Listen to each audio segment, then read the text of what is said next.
Los periodistas. Saludo aquí, como todos los jueves, a Ida Manso Maldonado y al doctor Víctor Gómez Cortés, Hola, ¿qué tal? que nos hacen Hola. el favor de poner algunos temas sobre la mesa para platicar, para reflexionar, para reírnos, a veces para preocuparnos, según nos toque el tema.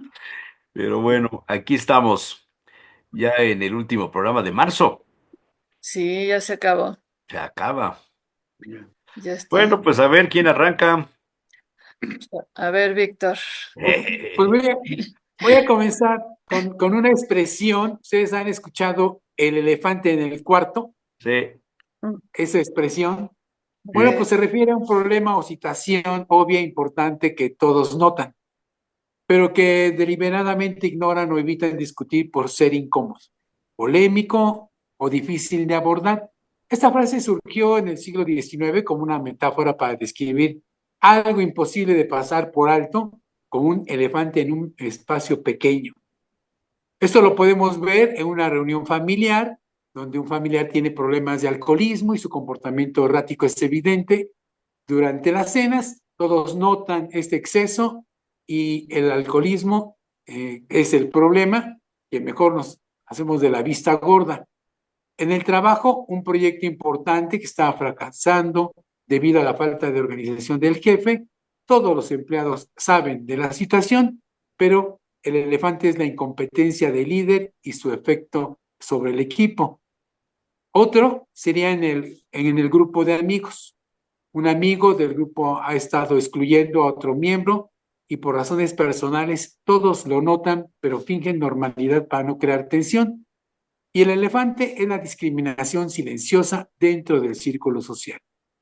En la política, un partido político promete soluciones mágicas a problemas complejos como la pobreza sin presentar un plan real y los votantes sospechan que es una mentira, pero nadie lo cuestiona en público.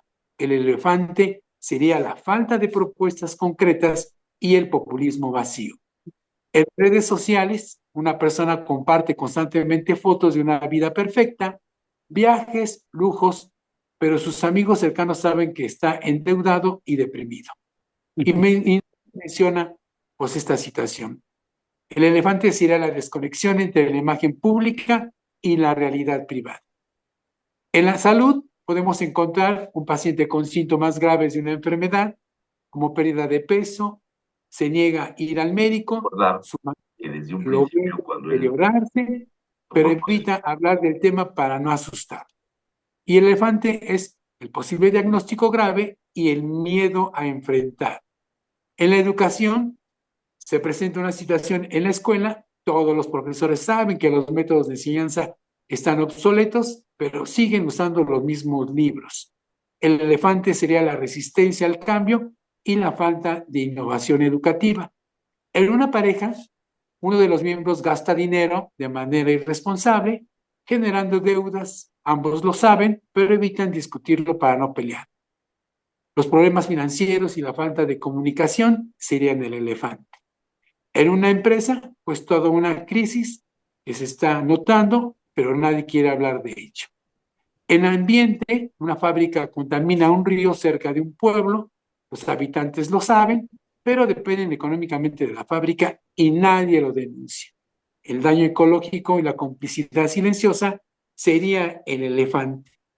En todos estos casos, el elefante simboliza aquello que es evidente, que es incómodo, deliberadamente ignorado, generando consecuencias por la falta de acción o diálogo, y cada uno tiene su elefante ahí en el cuarto y mejor callamos. Pero aparece algo que me llamó mucho la atención, el decir, debemos, ante tanta adversidad y tanto que callamos, debemos practicar el minimalismo emocional para eliminar aquello que nos lastima. El minimalismo emocional es una filosofía que busca simplificar y liberar la vida emocional de una persona, enfocándose en lo esencial y desechando lo que no aporta valor o bienestar. Y se trata de identificar y priorizar esas emociones, las relaciones, las actividades que realmente importan y se dejan de lado aquellas que generan estrés, negatividad o una distracción. Y aquí podemos ver pues, algunos principios del minimalismo emocional, como es el autoconocimiento y reflexionar sobre nuestras emociones propias, lo que es la simplificación emocional, dejar ir emociones tóxicas, resentimientos, relaciones significativas y priorizar las relaciones que aportan apoyo, crecimiento y felicidad, y una aceptación, a aprender las emociones sin juzgarlas, pero sin permitir que dominen la vida. Y el enfoque en el presente, vivir el momento presente, evitando preocupaciones excesivas por el futuro o por el pasado. Y la gratitud, que es cultivar la gratitud por lo que se tiene, en lugar de enfocarnos en lo que falta. Y es importante porque este minimalismo emocional nos aporta reducir el estrés, la ansiedad, mejorar la claridad mental y la toma de decisiones, y fortalecer las relaciones significativas, o bien aumentar la sensación de bienestar y paz interior, o permitir enfocarse en metas y valores personales. Pero a veces decidimos mejor seguimos viendo al elefante en el cuarto, preocupándonos y a veces calladamente estamos sufriendo. Esto es una invitación de reflexión y yo creo que es importante para tener pues todo un crecimiento y valorar lo que sí tenemos, porque hoy en día esas filosofías de crecimiento y de saber valorar lo que tenemos es sumamente importante. Y a veces nos enfocamos en que yo no tengo una red social, creo que nadie me está visualizando y nos preocupa. Es algo que de lo digital está viendo y está causando un daño, y las situaciones que se están haciendo no una imagen propia, sino están realizando una imagen de otra persona. Entonces, es una invitación a que racionalicemos todo lo que estamos viviendo, porque hay mucho en el ambiente que tenemos que desechar, pero no hay que estar sufriendo por algo que no nos conviene y que tenemos que retirar de nuestra vida a todo lo tóxico que aparece, tanto cercano como en redes, porque a veces sufrimos al ver una noticia que tal vez no nos incumbe, pero a veces vemos cosas que no debemos de estar ahí. Esa es la invitación, el minimalismo emocional, y dejar fuera a ese elefante que tenemos en casa. Es la reflexión. A ver, es que yo entiendo lo del elefante de otra manera. ¿Cómo? Hay de mil maneras. Es de elephant in the room, decían los políticos en Estados Unidos, cuando hay una verdad evidente, hay algo que es evidente, pero que la gente hace todo por ignorarlo, porque pase inadvertido. El elefante en la habitación de Palacio Nacional, pues es el crimen organizado. No, Sí, pues, no, o sea, pero es evidente. O sea, un elefante dentro de una habitación es evidente que no, si fuera un ratón, fuera una cucaracha, fuera una pulga, no lo Claro, ves. Pero un claro. elefante, sí. Entonces, lo que es evidente, ¿no te sí, parece? Sí, sí. sí. Sí, hay muchas situaciones, ¿no? Que nos vienen a nuestra mente y cada quien pues puede expresar lo que está viviendo, ¿no? Y cómo lo recibe de un medio. Pero pues ahí está, y mejor callamos. De muchas noticias, de algo que está sucediendo, pero que indirectamente sí lastima. Y a veces decimos, mejor ya no veo eso, no me interesa, no está tan cerca.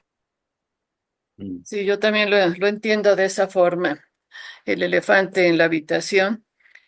Pero acá yo creo que hay dos vertientes, ¿no? Una es lo ves y no lo quieres reconocer, o la otra es simplemente la negación de que existe. Y creo que esta es más importante porque ni siquiera te das cuenta de que está. A diferencia de cuando dices, bueno, sí está, pero no lo quiero tomar en cuenta, no quiero enfrentarlo, no quiero hacer nada por eso, ¿no? El asunto es cuando hay una negación. y esto ya es una cuestión ya inconsciente, ¿no?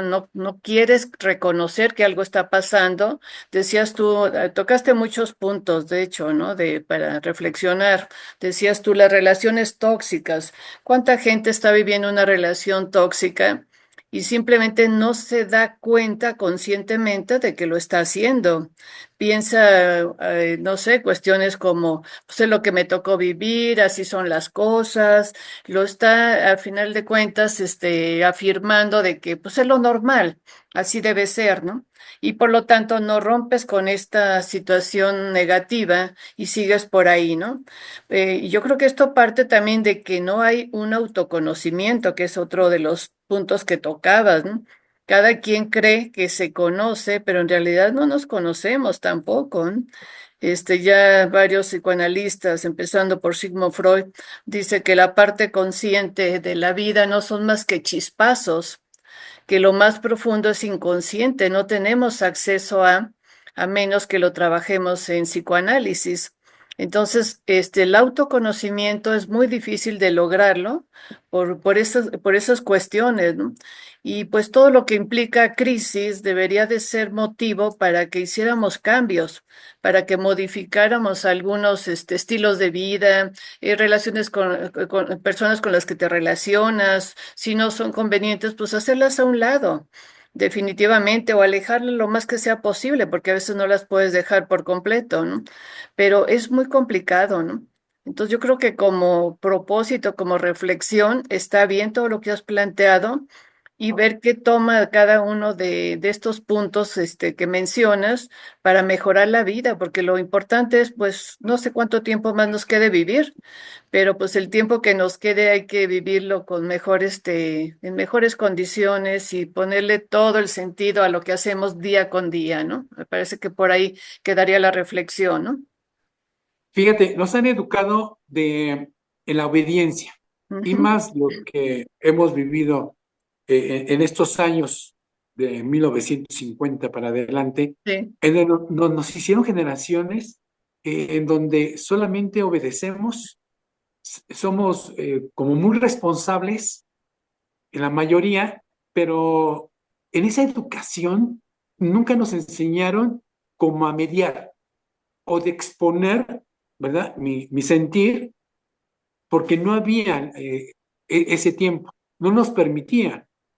Entonces, nunca nos enseñaron cómo a mediar una situación o de confrontar, porque pensamos que iba a haber graves problemas si uno manifestaba que no estaba de acuerdo. ujú, Entonces, no hay una negociación, ni los padres te enseñaban, y eso es lo que llevaste a la pareja. Entonces, solamente claro, obedecías. De ambas partes, ¿no? De ujú, ambas partes aceptando lo que se te diera. Porque si no eras rebelde, o mujer rebelde, hombre rebelde, y tú tienes que ser obediente. Salías de los parámetros aprendidos. Y eso no estaba bien. Entonces, nunca nos enseñaron a negociar. Y yo creo que es tiempo de aprender eso y de enseñar a negociar a nuestros hijos, a nuestros nietos. sí, era la obediencia, obediencia total, ¿no? No podías cuestionar absolutamente nada y en ocasiones hasta te pegaban en la boca si te atrevías a decir algo contrario, ¿no? Y pues esto evitaba mucho la reflexión también, ¿no? Cualquier cosa que saliera de lo que ellos decían estaba mal. Y efectivamente cada pareja lleva su propio equipaje, su propia mochila a la relación que tenga, ¿no? Con todo tu historial personal, ¿no? Ujú, ujú, ujú. ¿sí? No, incluso si tú no aceptabas a la autoridad, Ujú, eras como la oveja negra, ¿no? claro. ¿Por qué respondías ante algo que se estaba dictando en casa y ya después en sociedad? O sea, ¿cómo es posible que digas esas cosas? ¿No ves que se van a enojar? Quien sea la autoridad, no voy a ponerla así. Y Yo se fui la molestaron. oveja negra de la familia muchos años, muchos años. ¿Sí? Te En mi caso entiendo. en mi caso yo decía, yo creo que no soy hijo de ellos, o sea, junto con No mis pienso hermanos, soy igual. diferente, A ver, soy muy diferente. no les parece que esto que están diciendo, sobre todo Víctor, esto de que nos enseñaron, él siempre habla a nombre de todos y es algo que a mí no me gusta. que hablen a nombre mío, pero yo creo que lo que quieren dejar en claro es que antes los hijos, los nietos, los tenían una obediencia prácticamente ciega hacia los mayores, hacia los padres. Todavía hay casos donde el hijo o el nieto le habla de usted a su Ujú. abuelo, a su papá, a su mamá. Sí. Se dan todavía casos de estos. Este asunto tiene que ver, a mi pobre entender, con el tema de la religión. Y la religión Ujú. es obedecer. Sí. Tú no puedes cuestionar lo que el sacerdote te dice, porque entonces eres pecador o estás fuera de la iglesia, ¿no? O sea, es difícil que te pongas a cuestionarlo. De ahí que cuando se arman o surgen en el país, en Puebla, las sociedades de pensamiento, estos círculos donde se discuten las ideas, que tienen que ver mucho con la carrera universitaria, con la vida propia de la universidad y de los partidos Claro. políticos, este, cuando entras a algún partido político tienes que obedecer lo que Ujú. diga la dirigencia. Ujú. Si piensas diferente, pues no llegas a donde quieres llegar. O sea, todo está fundamentado en esta disciplina de la obediencia. El ejército tienes que obedecer Ah, sí, total. totalmente, ¿no? Sí, sí, sí. ¿Cómo ven? Sí, totalmente de acuerdo. Fíjate que en la conferencia del sábado pasado de Álvaro Delgado y Alejandro Páez, una de las cosas que decía Álvaro era hay que evitar ya que la iglesia eduque a las familias. Hay que educarlos nosotros, padres, no la iglesia. Y ahorita me acordé por esto que tú acabas de decir, ¿no? Tiene que ver con toda esta obediencia absoluta que te exige la religión católica en primer lugar, pero yo me imagino que todos No, son pero iguales. fíjate que no es en la religión católica. Yo que tengo parientes que están en otras religiones, es Ujú. peor en otras religiones. Es Ok. peor, bueno, los judíos, no sé si tengan conocidos judíos, No, pero es terrible, o sea, ahí sí no puedes discutir absolutamente nada. Y tienes ok. que guardar el día, el sábado, el sabbat, todo el rollo. Sí. Bueno, el problema es la autoridad vertical, ¿no? Ajá. Ese es el grave Ujú. problema para todos. Si tú me hablas de los musulmanes o de los masones, ¿no? Dices, es lo mismo, o sea, son Todo es estructuras obediencia, todo es obediencia. que dices, no, no es posible. O sea, no nos enseñaron a pensar, a negociar. A ver, pero mira, yo alguna vez platiqué con con algún cartujo.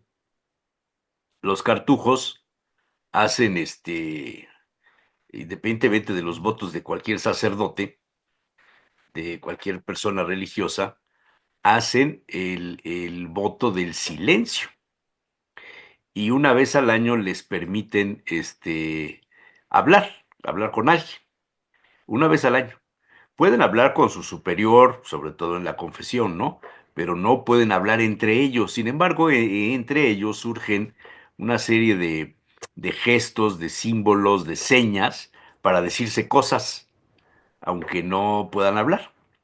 Y en esa charla preguntábamos si qué era lo más difícil de la vida de un cartujo y cuál piensan ustedes que haya sido la parte más difícil para estas personas. Pues el silencio, ¿no? Eso es lo que uno pensaría, ¿verdad? Sí, Pues no, entonces. la obediencia. Oh, La obediencia porque como no puedes hablar, tampoco puedes discutir, tampoco puedes, o sea, lo que está ¿cómo? diciendo Víctor, pues eso no existe en una vida monacal, en una vida de convento, de la orden del cister y estas cosas, pues nada, te quedas callado y punto. Claro, Fíjate qué interesante, ¿eh? claro. ¿Cuándo confrontas? ¿Cuándo te vuelves el rebelde y cuándo eres la oveja negra de cualquier grupo de familia, de lo que sea? Pues cuando Cuando te piensas das cuenta, diferente, Cuando hablas y no estás de acuerdo. no, pero cuando piensas diferente, Cuando Ujú. tú piensas diferente, cuando investigas, cuando lees, cuando te Sí, preparas, sobre todo yo creo que tiene mucho que ver la lectura. Cuando tú te haces llegar ideas que no son las que te han enseñado en obediencia, es cuando te pones a discutir, ¿o no? ¿sí? sí, sí, ¿Sí? O cuando te das cuenta que todo lo que te enseñaron, palabras, no coinciden con los hechos. Todo lo que tú decías que iba a haber, tu vida, ¿no? Del orientador, nada que ver, no coincide. Y es cuando dices, entonces, me utilizaste. Me utilizaste para tus fines, para tus intereses, y entonces ese es el problema, Sí. que te vuelves opositor y rebelde al no coincidir todo lo que decías que iba a venir. Yo creo que pero ahí viene la Víctor, rebeldía, independientemente de leer y de saber, ¿no? es que es indispensable lo que dijo Jesús Manuel. ¿Cómo te vas a dar cuenta que algo no está bien si no es con un conocimiento, ya sea de lectura, de formación, en alguna institución, en algún medio? Pues tienes que haber un conocimiento para que puedas decir lo que me enseñaron no es cierto, porque si no te aferras a lo mismo, ¿no? Fíjate que donde pasa por vez primera, creo que es con el tema de la historia, Mm, cuando se Ujú. discute algún hecho histórico, ¿no? Yo me acuerdo cuando era niño, en el colegio donde yo estudiaba, Benito Juárez era un demonio, era un demonio. Así te enseñaban la historia. sí, sí te distorsionan completamente todo. Y, Pues pero bueno, sí. pues es el elefante que tenemos adentro. Pues, en Buen, el cuarto. buen tema para reflexionar, ¿no? Entonces, Claro. El elefante de Víctor Gómez. todos tenemos un elefante. No, yo Todos. no, yo no lo Ah, veo ¿cómo por no? ningún lado, ¿eh? No, no, Aquí no hay ningún elefante. no, ¿cómo no? Ok, Está bien. muy bien. Pues yo quiero que la semana pasada empezamos a hablar de un tema de cómo estaba la respuesta sexual y todo eso, ¿recuerdan? ¿Sí? Y que Ujú. dijimos hay que investigar un poquito más cómo está todo eso, porque cada quien daba su punto de vista desde pues, el conocimiento que cada quien tiene, ¿no? Entonces yo me puse a investigar, hay un sexólogo aquí en México, porque yo creo que primero hay que ver también a los mexicanos, no nada más a los extranjeros, ¿no? Y hay un sexólogo muy bueno, el doctor Eusebio Rubio. Él es director de la Asociación Mexicana para la Salud Sexual. Las siglas son AMSAC. Él es uno de los representantes que yo conozco más importante, da conferencias por todos lados y lo que él plantea es que la pérdida del deseo sexual, que es lo que comentábamos la semana pasada, no tiene una sola causa. Es variable, hay que verlo desde diferentes aspectos. Puede ser una cuestión física, psicológica o social también, ¿no? Que todos estos aspectos contribuyen y confluyen también al mismo tiempo, ¿no?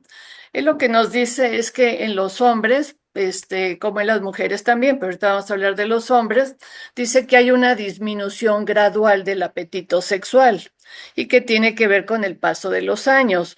Pero es interesante el término que él utiliza, que es gradual. No es de la noche a la mañana, no es ahorita ya no me interesa, sino que simplemente va disminuyendo, ¿no? Y básicamente él plantea que esto se da a partir de los 60, entre los 60 y los 80 años, que viene esta disminución que se va dando, ¿no? Y en las mujeres plantea que también sucede lo mismo, pero aquí él plantea que hay otro tipo de situaciones, que es primero que nada la llegada de la menopausia con todos los cambios hormonales que esto tiene, ¿no? Entonces, a partir de los 50 más o menos, que es cuando empieza la menopausia, es la disminución gradual que se va dando, ¿no? pero también nos plantea que hay otra serie de cuestiones que tienen que ver con el temor al embarazo, entonces evitas tener relaciones sexuales por esas situaciones, porque tienes el temor a ello. Y en los hombres dice que como parecería que siempre tienen que estar listos para una relación sexual, ¿no? Siempre potente y demás. Entonces, esto le genera una gran tensión a los hombres, ¿no? Y que empieza el miedo a tener una eyaculación precoz, a no funcionar como hombres, y todas estas cuestiones que se le han impuesto durante la cultura que ha vivido, casi siempre se maneja así, ¿no? Pero nos plantea que también hay otra serie de situaciones, como son las relaciones interpersonales, cómo es la comunicación entre la pareja, cómo se lleva, qué tantos problemas de pareja existen. Y si existen problemas de pareja, pues lo que menos se va a hablar es de cuestiones íntimas, ¿no? Porque no, ya no puedes llegar a este tema, ¿no? Por ahí había yo escuchado a alguien que decía que una relación sexual que se va a tener en ese día empieza desde la mañana. O sea, todo lo que transcurre en el día es favorable para tener una buena relación más tarde o no tenerla. Pero esto sobre todo se da en las mujeres. A diferencia de las mujeres, los hombres pueden en la noche olvidarse de todo lo que pasó y tener una buena respuesta sexual, ¿no? Pero en la mujer no, todo esto se queda ahí presente, ¿no? También influyen los aspectos sociales. Él nos dice, bueno, es que si hay, acá tiene que ver también cómo te formaste, cuál es la situación que has vivido de la sexualidad, todo lo que es la educación, la formación, en la familia, los conceptos que se manejan en la familia. Pero él habla de una cuestión que es la motivación. Dice, cuando algo es agradable, es bonito, te sientes motivado a continuar con esto. Y en el campo de la sexualidad es, bueno, si es satisfactorio para ti, pues quieres tener más, ¿no? Que es otra cuestión, ¿no? En cambio, si tu relación es conflictiva con la pareja, hay incluso violencia emocional, sexual, económica, de la que sea, pues esto va a disminuir el que quieras estar con esa persona, ¿no? Entonces, nos plantea que ya llegadas, Ay, que ya La llegada, serenata. ¿qué pasó? quién sabe, que ya llegada a cierta edad, estos cambios hormonales pues también tienen su efecto y por eso viene la disminución, ¿no? La falta de estrógeno, la falta de lubricación, que también empieza por tener relaciones dolorosas, pues ya evitas esta motivación que tenías, pues ya se disminuye, ¿no? El problema de los niveles de testosterona en los hombres también contribuye para eso, ¿no? Entonces es cuestiones que hay que tomar en cuenta. Pero también nos habla de enfermedades crónicas, como por ejemplo la diabetes. Dice, esto es una causa real, es una causa que debe de atenderse, ¿no? Porque también nos plantea que siempre va a haber posibilidades y no sé si al final podamos poner un video que le mandé al grupo en donde nos da ciertas soluciones para este tipo de problemas, ¿no? Por otro lado, tenemos a otra sexóloga, ya vamos a hablar de Argentina, que da otro punto de vista, pero que hay bastante coincidencia también, ¿no? Ella es la sexóloga Lucía Báez del Hospital de Clínicas y el Centro Argentino de Urología de Buenos Aires. Y ella nos plantea que efectivamente en la menopausia empieza a haber una disminución en la mujer, pero que hay poca información al respecto, que porque no se sugiere o no se da a conocer las posibilidades que tiene una mujer en esta etapa de la vida. Y por ejemplo nos dice, ¿por qué no insistir en que se trabaje todas estas funciones del suelo pélvico? Ya ahorita se está manejando de manera más abierta, tú lo debes de saber, Víctor, y que tiene que ver no solamente para la cuestión placentera de la sexualidad, sino también para evitar la incontinencia, porque la incontinencia también es otro factor que afecta a la relación sexual, ¿no? La pena de que te vayas a orinar durante la relación y cosas de ese tipo, pues también contribuye, ¿no? y nos plantea que todos los mitos y las fobias que te han generado desde los primeros años de vida, hablabas tú, Víctor, de la formación en la que hemos estado, pues también tiene que ver, ¿no? Hay familias en las que no se habla absolutamente de sexualidad. Y cuando tú le dices, bueno, es que no se manejó, dice, no se manejó como algo negativo, pero lo que no se habla, pues tampoco te queda como algo bueno, ¿no? Por alguna razón no se menciona. Entonces, lo que nos dice la doctora Báez es que todas estas cuestiones de mitos, de fobias, relacionadas con una respuesta inadecuada en la mujer, pues la opción es asistir tanto a estas terapias físicas, como había yo mencionado, como a terapias psicológicas, que es importante, ¿no? Y así como el doctor Rubio nos hablaba de la diabetes, la doctora Báez también opina de esto, que hay muchas enfermedades, pero ella se va por otro lado. Dice, hay muchas, tiene que ver también las enfermedades mentales. Y básicamente habla de la depresión y la ansiedad. Y ella lo que dice es, hay 280 millones de personas que viven en condición de depresión, de acuerdo a los parámetros que da la OPS, la Organización Panamericana de la Salud, ¿no? Y han demostrado estos estudios que ella menciona que cuando se dan antidepresivos, la respuesta sexual mejora. Y Ah, por lo sí. tanto, el deseo sexual, sí, porque la depresión te inhibe la libido.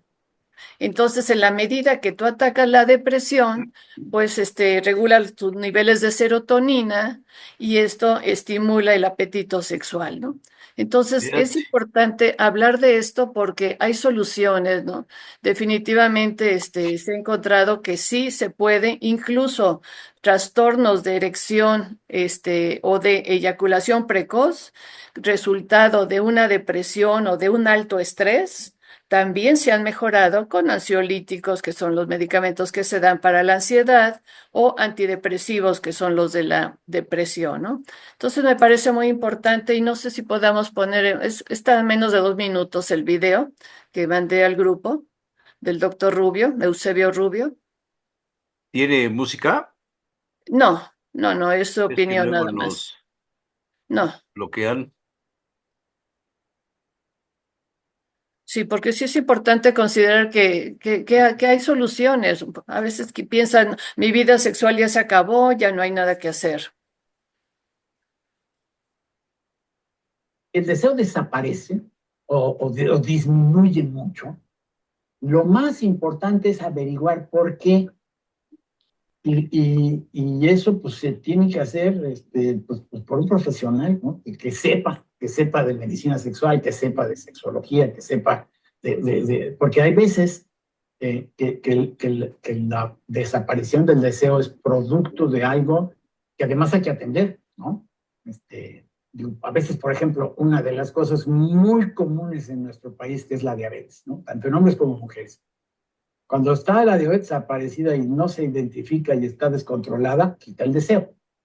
Entonces, bueno, pues como que se convierte en muy importante detectar eso. O otras cosas. Ahora, otras cosas físicas. Luego, muchas veces no hay nada físico, muchas veces el cuerpo está bien, pero de todas maneras el deseo desaparece. Y ahí entonces también es importante identificar la causa. Porque muchas veces la problemática está en pues en lo que está ocurriendo con la calidad de la relación de la persona con la cual uno está. Y ahí, bueno, pues puede ser que de repente las cosas se hayan descompuesto lo suficiente como para que no haya gran solución, pero entonces, pues entonces hay que tomar acción. Pero hay muchas veces en que estas situaciones en las parejas se traducen en situaciones conflictivas, en situaciones de procesos de tensión, de hostilidad, que hacen que se quite el deseo sexual y que vale la pena identificarlas y ver si se pueden resolver. Hay muchas veces que se pueden resolver y eso, pues de alguna manera, recuperar la calidad de vida y la calidad de la experiencia compartida. Ahí termino. Sí, me llama la atención que lo primero que plantea es conocer las causas. saber qué es lo que está pasando, porque no es lo mismo en cada persona, hay que identificar qué sucede, pero sobre todo que si vas a acudir con alguien, vayas con un especialista, con un profesional, un profesionista que sepa de terapia sexual, ¿no? Porque de otra forma también puedes recurrir a personas que en lugar de ayudarte te van a perjudicar, ¿eh? Entonces dejar claro que hay soluciones y hay que buscar la ayuda profesional, ¿no? ¿Cómo ven? Mira, Interesante. yo lo veo bien complicado desde origen. Ujú. Imagínate el joven, ¿no? Que dices, a los 12 años ha habido todo un cambio de tu cuerpo y comienzas a tener una reacción que dices, no sé qué me está pasando, pero como que siento cambios en mi cuerpo y un sentir hacia ciertas personas, principalmente hacia la mujer o hacia otro hombre, ¿no? En esto digo, ¿cuál es esta emoción y lo que se me está generando? Y que hay una serie de hormonas y neurotransmisores que me hacen sentir bien ante alguien. Y esto nunca hablamos con los hijos de qué es lo que va, cómo se va a relacionar de jóvenes, si la agarro de la mano, quién te enseña a dar un beso, ¿no? Y menos quién te enseña a tener relaciones. Y cuál es la técnica y cuál es la manera entre dos seres humanos para poder confluir en ese momento que es lo más perfecto que puede haber en dos seres humanos y lo que estás sintiendo.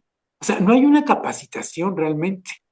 Es nada más sientes y punto. Pero ¿qué voy a sentir? ¿A qué voy a entrar? Aunado a toda la educación de prohibición de tus padres de que eso no debe de ser, o cuándo tiene que ser, o cuál es la edad para poder manifestarse de esa manera. Todo es a través de un tabú, de un impedimento. No lo hagas. Puedes quedar embarazada. Esa menstruación, o en el niño la polución nocturna. O sea, ¿qué es eso? ¿A quién nos explicó que de repente el varón amanecía mojado, ¿no? Y dices, me oriné. No, es una polución. ¿Y por qué estoy pegajoso? No sé. Y me da miedo preguntarle a mi papá y a mi mamá lo que me está sucediendo. O sea, situaciones que son sumamente importantes y que nunca recibimos una información. Una relación, nos ponemos de acuerdo, vamos a tener relaciones como novios, como futuros esposos, antes era así, y dices, ¿de qué manera me vas a penetrar o cómo debo de sentir y cuáles son las caricias que me vas a proporcionar y yo sentir bien? Como que entrábamos al cuarto oscuro y a ver qué sucedía. Aunado a todo el equipaje que traía cada uno, ¿no? Entonces, hay situaciones que hoy en día digo, ¿cómo le hicimos? Así, error y la experiencia que ibas teniendo. Y si tuviste una novia, dos novias o múltiples parejas, allí fuiste aprendiendo.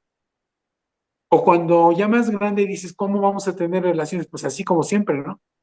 Lo damos todo por hecho. Y quiero hablar del tema. ¿Cómo vamos a tener una intimidad tú y yo? Hasta hoy en día no podemos hablar de eso. Lo damos por hecho.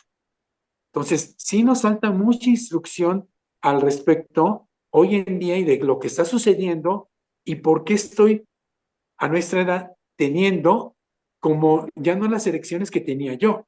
Ay, ¿cómo voy con el doctor? Mejor le pregunto a un amigo. Imagínate, ¿qué va a saber el amigo de toda una función orgánica y lo que está pasando con tu testosterona? ¿Sí? Lo que es la andropausia en el hombre, que es a partir de los 40 años y va aumentando 60, 80. Y la mujer, pues la menopausia. Y si le hablas de vaginitis atrófica, dices, ¿qué es eso? Pues que se te envejeció la vagina porque la hormona se fue y el varón ya no tiene erección. Oye, pero amanezco un poco con erección. Sí, pero eso nada más es un llenado de los cuerpos cavernosos, pero que no te va a funcionar para tener una erección y una relación completa como antes. Entonces, a nadie se nos adiestra más que vamos como obteniendo información poquita de todo esto y nos causa angustia. ¿Por qué ya no funciona? Así yo lo veo. Es muy complejo esto. Ujú. Interesante. ¿Estos temas debían de tocarse en la escuela? Claro, claro. Definitivamente tiene que haber esta educación sexual, pero ya hemos hablado acá en otras ocasiones que nada más se da educación fisiológica de la sexualidad, pero no todo lo demás, ¿no? Y sobre todo que todo lo que esté pasando en un momento dado, todo se puede resolver si tú lo atiendes, pues y darte cuenta de que tienes un problema, lo que decíamos al inicio, lo necesario es darte cuenta que tienes un problema para poderlo resolver. Eso es fundamental, no negar lo que está siendo un problema, ¿no? Y desde ahí empieza la situación conflictiva, que cuando algo nos pega no queremos verlo o decimos es lo normal, ¿no? Pero yo creo que eso tiene que ser hablado desde los padres, Jesús Ah, Manuel. claro, claro. Desde los padres. O sea, ¿por qué tenerle miedo a eso? A decir cómo debemos de tener relaciones sexuales. Y estamos en ese Híjole, crecimiento. yo no sé si a ustedes sus papás les hablaron de eso. No, Sí, no, para nada. sí. Mi Sí, mamá, mi mamá nos formó en eso y nos decía, ok. ¿sí? De acuerdo a las edades, nos iba instruyendo y qué es lo que teníamos que hacer. Y siempre nos metía el concepto de respeto, ¿no? El respeto.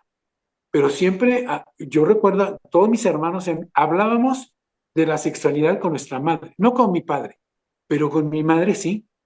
Era como la intimidad, la fuerza, ¿sí? Entonces, eso era importante porque había una confianza de poderle decir, oye, mamá, me está pasando esto, o qué voy a sentir, o qué debo de cuidar.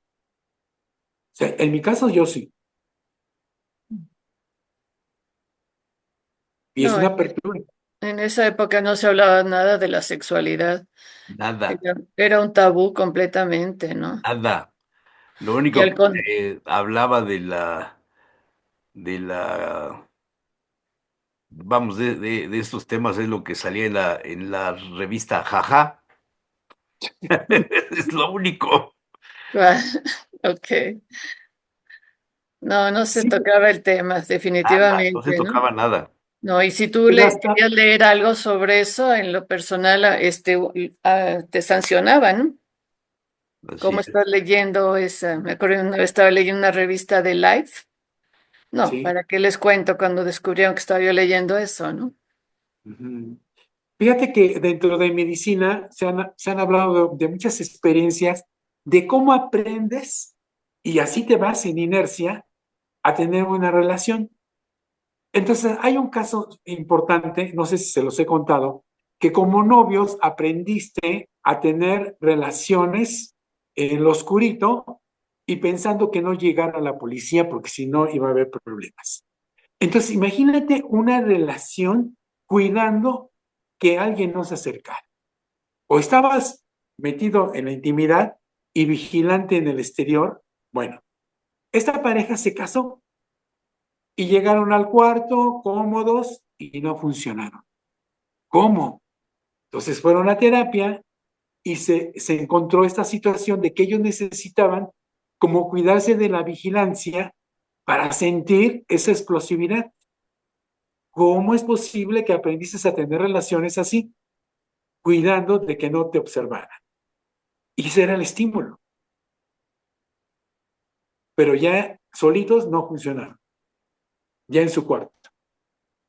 Entonces ahí entras ya a terapia, identificar cuál fue el problema. Hay muchos casos, ¿eh? ¿Cómo aprendes a tener relaciones? A una pareja le dices, oye, ¿cuántas veces vamos a tener relaciones? ¿Qué? ¿Al día, a la semana, al mes? Eso nunca lo De platicamos. eso no se habla. ¿Cómo no se? Y dices, ¿cómo es posible? Pues entonces, ¿cómo nos vamos a relacionar? Porque a mí me gusta a diario, ¿no? Y de vez en cuando 2 veces al día, ¿no? Bueno, es lo que nos han dicho. No, no es tu caso personal, ¿verdad? No. Y entonces, pues, ¿cómo no se habla? O ella dice, no, nada más una vez por semana, perfecto. Pero nunca lo decimos, lo damos por hecho. Y entonces, si él quiere diario o ella quiere diario, pues forza a uno de ellos, ¿no? Pero tampoco se habla. ¿O qué? ¿Lo dejamos por si hay luna llena? O cuando llueva, sí, dices, pues hay que hablarlo y negociarlo, ¿no? ¿O no? No sé, es que somos de generaciones diferentes Claro. y yo creo que cada uno nos tocó vivir esto de una manera totalmente diferente.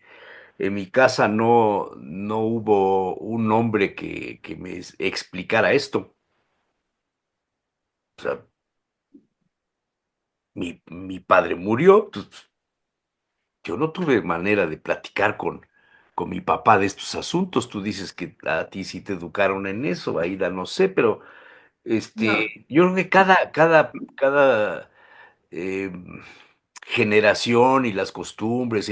En el colegio, en el Pereira, donde yo estuve los primeros 6 años y uno de kinder, jamás nos tocaron este tema. En la secundaria, en la Trinidad Sánchez Santos, tampoco nunca jamás se tocó este tema. En la preparatoria, que regresé de nuevo al Instituto Pereira, pues ya todo el mundo sabía todo. Nunca te explicaban nada. Es más, nunca se habló de nada de estos asuntos. Acuérdense que cuando comenzó el tema del SIDA, ¿hace cuántos años fue esto? En el 80. 80s. ¿En los ochentas? Sí, Eh, Salió una campaña del gobierno mexicano para regalar condones. ¿Sí se acuerdan? Ujú. sí. Enrique Montero Ponce regaló en el estadio de Hermano Cerdano del fútbol, no me acuerdo si era el béisbol del fútbol, tribuna radiofónica regala condones y regaló condones. Toda la sociedad Imagínate. poblana se le fue en contra. Claro, claro. Le bajaron los anuncios y bueno, fue todo un desmadre. Pues Ujú. no era un tema conocido. No, no se podía hablar de eso, y me llama la atención que en el caso de Víctor no fue el papá quien le Pero la habló, mamá, era la mamá. fíjate, Todavía es más Ujú. difícil que la mamá toque estos temas más que un papá, pero bueno, sí, como dices, es otra formación diferente la que te tocó, Víctor, que la que nos tocó a Jesús Manuel y a mí. No, yo en Ujú. colegio de monjas jamás te hablaban de sexualidad, en la familia tampoco. No, no hay nada de esto.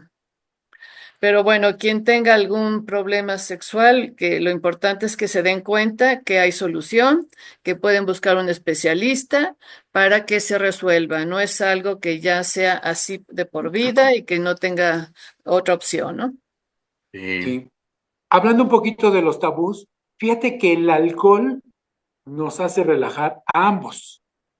¿Qué Pero, tanto ayuda el alcohol a relajarte y a expresarte? Y eso se da en una plática, ¿eh? En un grupo que apenas inicia, pues estamos como callados, como que no queremos decir, pero ujú, ya pasando, no sé, la tercera copa, comenzamos a hablar un poquito, ¿no? Y una vez que pasan más las bebidas, ya hasta terminamos como hermanos, ¿verdad? Eso tiene su estimulante y su porqué. pero eso qué Nos tiene que ver relajamos. con lo de sí, la educación sexual, no, no sí. No, entiendo. no, en cuanto a los tabús que uno va teniendo, en la presencia de alcohol en una pareja hace relajarte. Es un relajante. Y entonces ya te expresas tu sentir y también se ve una estimulación. Es un estimulante, en verdad. Es Pues yo decir, creo que según una la copa, experiencia de cada uno, ¿no? sí. No, Una copa te relaja y a lo mejor te desinhibe y tienes una buena relación, pero más copas, sobre todo en el hombre, hay dificultad para ah, tener una buena erección, hablando ah, del no, sí. Claro, tema. claro. Ah, no, sí. Nada Sí, más llegamos hasta la segunda. Ah, sí. qué segunda, pues si no es béisbol, hombre, por favor. Oh, Este doctor, de veras que hasta la no se segunda, trataba de emborracharse, por favor. era de relajarse. Ok, Sí, sí, sí, sí. Y efectivamente, sí es cierto, el alcohol, afecta. efectivamente, en el varón afecta y muchísimo. Sí, En ambos sentidos, ¿eh? sí, en la mujer es hasta estimulante, pero en el hombre no. Ujú, ujú, ujú, ujú.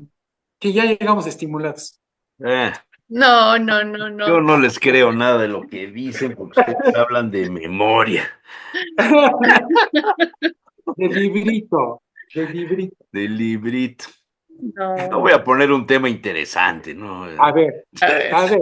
a El ver. alcohol estimula, ¿o qué? ¿Cómo relaja las parejas?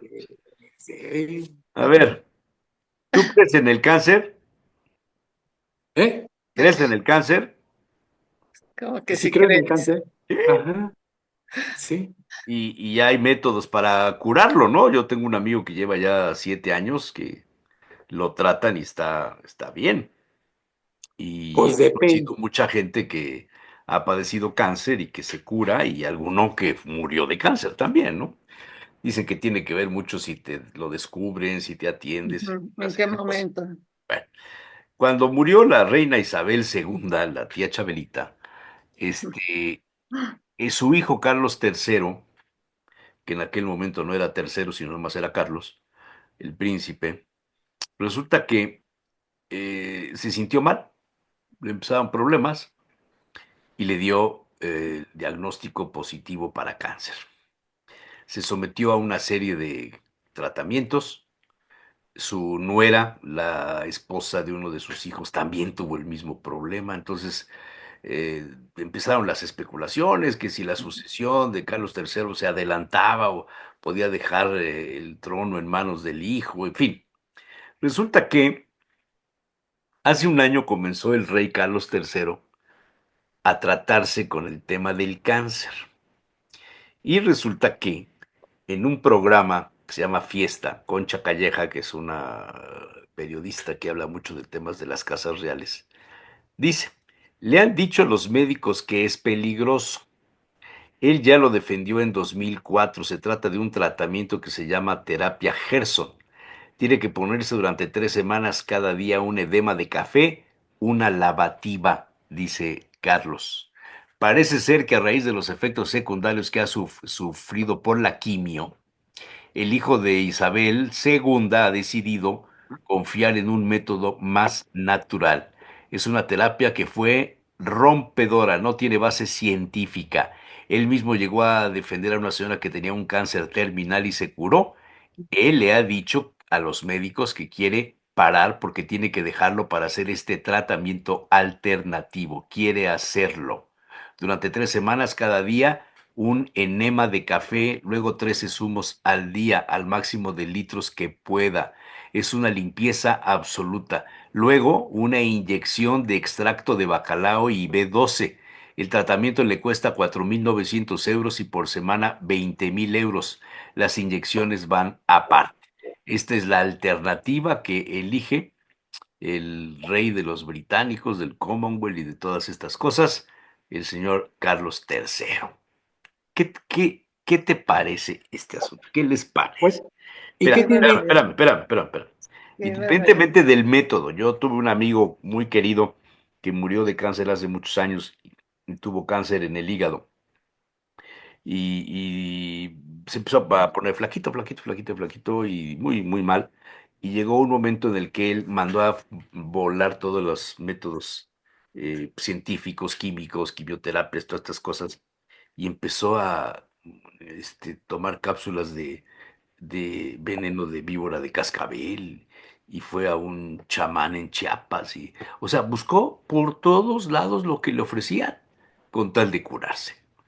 Tengo otro amigo que éramos muy amigos en esa época, los tres, el otro ya murió, que falleció eh, hace como 4 o 5 años de cáncer en el riñón. A nadie le dijo que tenía cáncer. El único que lo sabía era un médico común, que Víctor conoce, era el único que sabía que estaba con cáncer. Y cuando murió, yo pregunté, ¿y por qué nunca se supo? Me dijo, no, es que estaba bien y como ya tenía 80 y pico de años, pues no se iba a morir inmediatamente. O sea, un hombre mayor al que le da cáncer en el riñón dura más que un jovencito. Entonces le di unas medicinas para irlo manteniendo. Hasta que un día tuvo un sangrado y se murió. Este, lo atendieron y todo, pero ya no recuperó el sentido ni nada. Otro amigo le descubrieron el cáncer, le cortaron casi 3/4 partes del estómago. ¿Ah? Hace 7 años. Comemos, bebemos, el otro día nos fumamos un puro. O sea, este cuate ha sido constante con sus terapias de quimioterapia, lo que le da, las cosas que le da una doctora de México, que le cuesta una lana. Y ahí está. ¿Qué tanto hay aquí arriba en la mente que dejas que la enfermedad te coma, te acabe? Y a lo mejor Carlos, el rey, claro, dice, "Pues, yo no voy a estar en estos asuntos de quimioterapia". ¿Y qué mensaje le mandas al mundo? Ujú, Si uno de los hombres más poderosos, claro. Casa Real importante, el Commonwealth, etcétera, rechaza los métodos modernos para combatir el cáncer Se y va se por una va por el enema alternativa. del café y estas cosas, y la vitamina 12 y todo este rollo, ¿qué mensaje estás mandando? ¿Cómo ves, doctor y general? Bueno, yo Está creo que bueno, ¿no? primero, bueno, sí, la alternativa también hay que creerle, pero se requiere como ya de una investigación seria para ver las propiedades del café para contrarrestar el cáncer. Y no lo niego, o sea, pudiera estar existiendo esto. Pero sí ver qué propiedades tiene y cómo es que está atacando este cáncer y qué tipo de cáncer. Porque hay diversos cánceres, o sea, Mm. de los livianitos hasta los más peligrosos, ¿no? Por la metástasis. Pero sí hay que ver, y de veras que tendría que ser muy serio el estudio para poder determinar. Ahora, si dices, ¿cuántas lavativas? Lo que más se pueda, lavativas para con café al intestino, a través del recto. Digo, va descubriendo también la superficie del intestino. Entonces también hay que tener ahí como una precaución, porque no puede estar lave y lave el intestino con café, ¿no? ¿Y cómo va a ser? Por eso es que digo, sí se requiere, si lo está usando, se requiere de mucho estudio comparativo con testigos para poder hacer todo el análisis y ver qué es lo que está funcionando y en qué tipo de cáncer. Porque yo no sé qué tipo de cáncer tiene él, no sé qué Creo quimioterapia que es recibió. algo en el sistema digestivo, o sea, por ahí va el tema. Pero igual, O ¿qué sea, tipo de cáncer, no? yo no me metería en el asunto de la ciencia, de si es posible o no curarse el cáncer de esa forma, sino el mensaje que estás lanzando a la comunidad científica del mundo, Y a la gente en a la general, OMS y a la gente, sí. a los que no tenemos para pagar ninguna de estas cosas. Digo, ¿cuánta gente no se muere de cáncer sin saber que tenía cáncer? Mm, sí. Un dolor, Claro, un dolor, un dolor, y se infló y no sé qué, y se murió. Nunca supo que tuvo cáncer. Ujú. Por eso hay que ser Leo, ¿no? no, sí, claro. O Capricornio. O Capricornio. ¿El tuyo cuál es, Aida? No, pues ¿Qué horóscopo? no, está difícil. Yo creo que independientemente de la parte biológica, fisiológica, sí tiene mucho que ver la actitud, ¿no? La actitud que tiene la gente, las ganas de vivir. Yo creo que todo eso va a influir para que tengas, pues no, a lo mejor no te lo quitas el cáncer. Yo creo que es difícil plantear eso. Yo sí he visto a una persona, que estuvo en terapia mucho tiempo, estaba ya, fatal su asunto, muy avanzado, y empezó la terapia y de repente le hicieron unos estudios y ya no tenía cáncer, no estaban las células cancerígenas en esta persona. Y acá la cuestión es de veras la terapia hizo su efecto, lo hizo sus ganas de vivir, o fue un mal diagnóstico también que se hizo, ¿no? Pero lo que sí les puedo decir es que ella cambió, esta persona cambió su forma de vivir, estuvo muchos años en terapia, fue capaz de hacer cosas que nunca hizo, se hizo de una pareja, fue capaz de vivir con alguien, no le gustó, lo dejó, se hizo de otra pareja, pero todo eso como resultado de la terapia que tuvo y lo que al final falleció fue de otra cosa que no tenía nada que ver con el cáncer, ¿no? Entonces sí creo que mentalmente, y eso pues ya hay estudios que lo dicen, ¿no?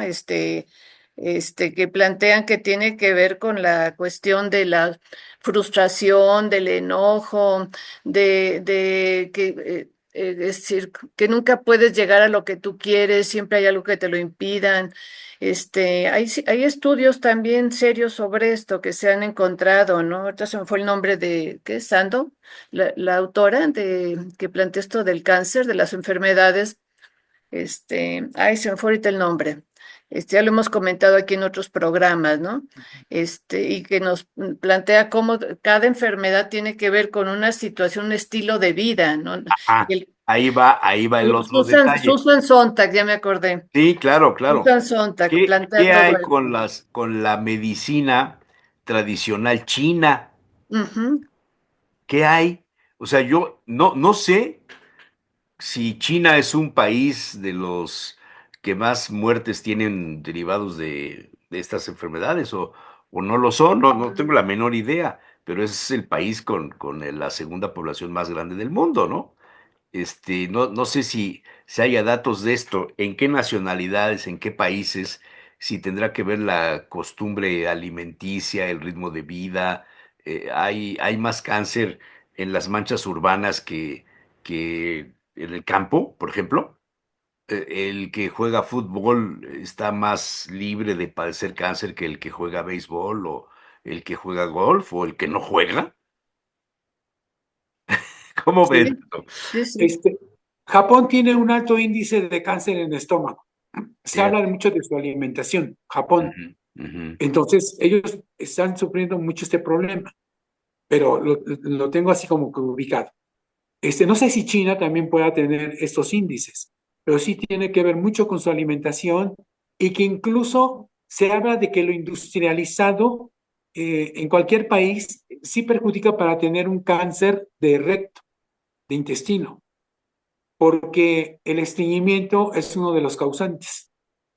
Hay tanta toxina en el excremento que si lo depositas por mucho tiempo, va a venir un efecto en colon, recto sigmoides, el cáncer, pero por lo industrializado y por no ir al O sea, baño cuando se yo requiere. leí hace muchísimos años que el grave problema del surgimiento del cáncer, sobre todo en temas digestivos, tiene que ver con un detalle, que comas alimentos con conservadores.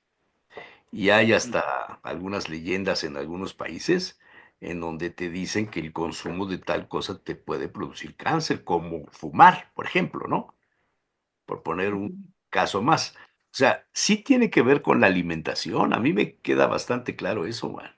Ujú. Sí. Si tú Eh, comes todo enlatado, si, Claro, ves que cuando salió el horno este de de microondas, te microondas. decían que era peligroso y no sé qué rollo, Causaba sí, cáncer. causaba cáncer por las Ajá. microondas. Yo no sé si Sí. haya gente que tenga la documentación, la investigación de que desde que llegó el horno de microondas hay más casos de cáncer. No lo sé. no. ¿Sabes, Se Víctor? decía, se decía, pero no se demostró, No. no se demostró. Sí, está interesante. Oye, y hay que ver qué tipo de café está utilizando el rey. ¿De qué marca o qué? ¿Qué marca?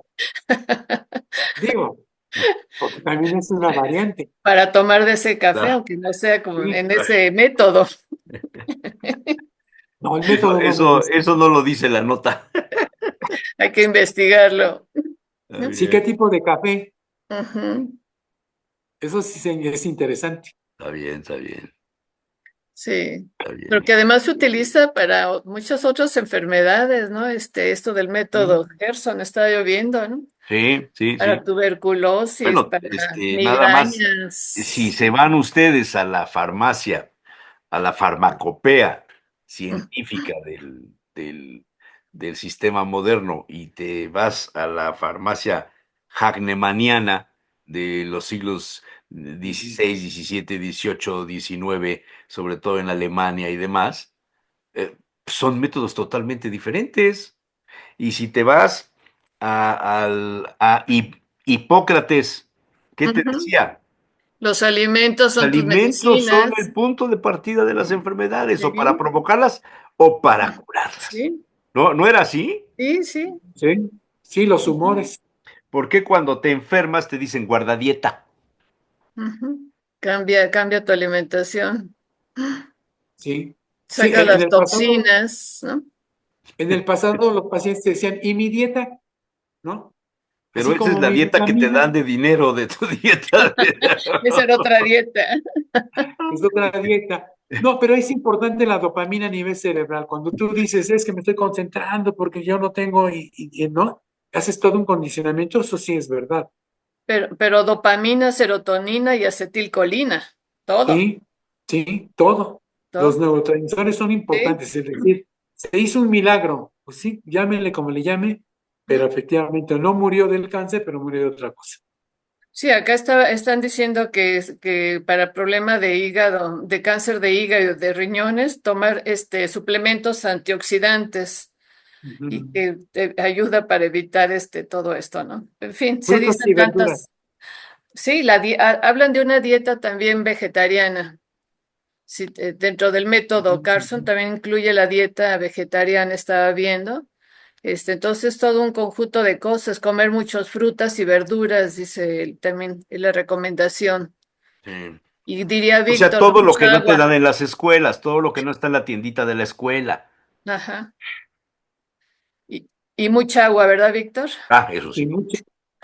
Y Oye, además acuérdate agua. que, oye, Eso. Ay, ya, esa mi jarra. Además, hay agua un, con, no sé si se alcancen a ver esas Ah, esferitas.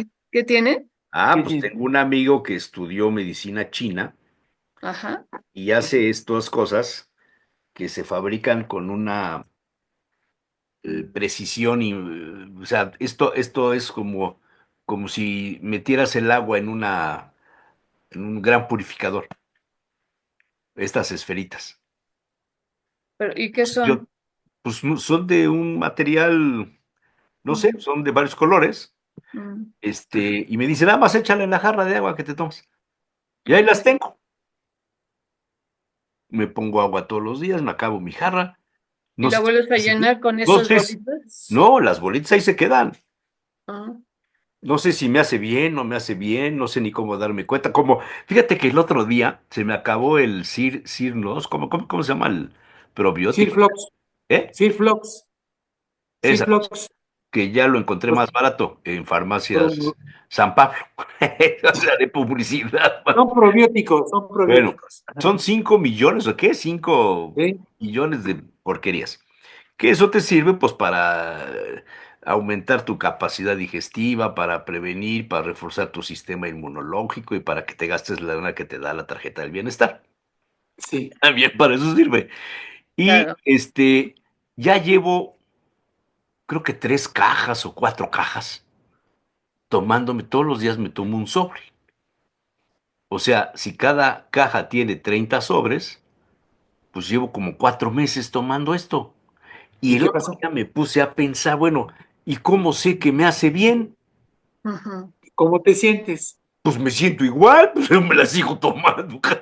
No, pero Dime, ¿cómo sé que me hace bien? la digestión No, ha mejorado. mi digestión es maravillosa. Mi problema es la otra pastilla que me tomo en las mañanas para el azúcar, que es la que me da en la torre. La voy a dejar de tomar, siguiendo los principios del rey Carlos III. Hombre, madre. ¿Cómo se Mira, llama el probiótico ese? Sir, Sirflox, Sir, ahorita te lo envío. No, Sir Gracias. Frost, ahí va. Ok, Yo la compré en Farmacia San Pablo. Te la van a ya. sacar a tu casa y es más Sí, barata que en todas las demás farmacias. Incluso ok, busco a Amazon, ando rastreándolo, porque en sí. algunas partes te cuesta 900, 1000, y en la San Pablo te cuesta creo que 600 y pico, 700 pesos. Pero la compra es por línea, La compra es por línea. porque O son por diferentes teléfono, los precios. llamas por teléfono también. Pero la compra es por línea para que te salga más económica. Yo Ah, lo hice por línea, me la En trajeron. farmacia es más caro. A las 2 horas ya estaba aquí. Dije, ay, güey, ok. ¿sí? Tiene Sí, su pero tiene que ser motocicleta, por como línea. las farmacias de antes. ¿Te acuerdas cómo eran, cómo eran antes las farmacias? Hablabas por teléfono, la farmacia Sánchez, creo que se llamaba, ¿no? La más, que más sucursales tenía. Oiga, el doctor me mandó no sé qué. Sí, cómo no, ¿dónde se lo mandamos? Tal parte. Llegabas, bueno, llegaba en su bicicleta, llegaba el repartidor, le pagabas, ya. Sí, sí, sí, sí, sí. Hoy viene con su punto de venta Sí, para la ahora tarjeta. trae su punto de venta. Bueno, Oye, ¿ves que la gente no entiende? no La entiende. gente sigue sin entender. ¿Ves la ley Silla? Ahora ya hay una iniciativa para la ley para otorgarle a los empleados el vaso con agua. Sí, Necesitamos se llama decirle la que ley por ley Gómez. deben de... Vaso con agua. Sí, es que no, tenemos que meterlo ahí como iniciativa, oye. Les hablé a unos cuates y dijo, pues va, Está bien. está bien, Nos vamos. Ok, cuídense mucho. ahí me lo mandas, Víctor. Sí, Ok, sí, sí, sí. Sale. Gracias. Nos nos vemos. vemos la próxima semana. Adiós. Bye, Adiós. bye.